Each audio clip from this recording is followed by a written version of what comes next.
Hello mga B, may isang buong Chinese pechay ako dito at binabad ko na to kanina sa asin at saka hinugasan ko na rin to ng mabuti kasi ilang oras na sa pagkababad. So gagawin natin tong kimchi mga B, madalian lang to. Gumamit lang ako ng mga sangkap na available dito sa bahay mga B at eto yon. At yung sauce naman sa kimchi na gagamitin ko dito na timpla ko na kanina, hindi ko na napakita sa inyo mga B. Sa susunod, ipapakita ko sa inyo kung paano ko ginawa yung sauce sa kimchi mga B.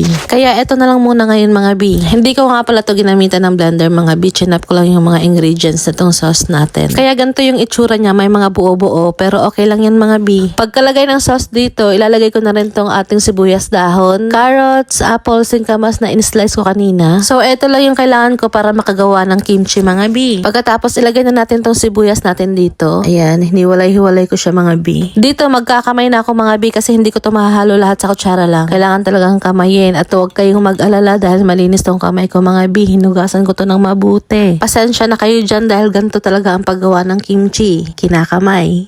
Kasi talagang mas nahahalo natin ng mabuti to mga B. Ito na yung kimchi natin mga B. So, dito lang muna to. Ibabad muna natin to ng ilang oras bago natin ilipat sa lalagyan.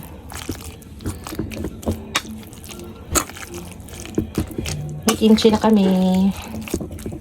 Kimchi!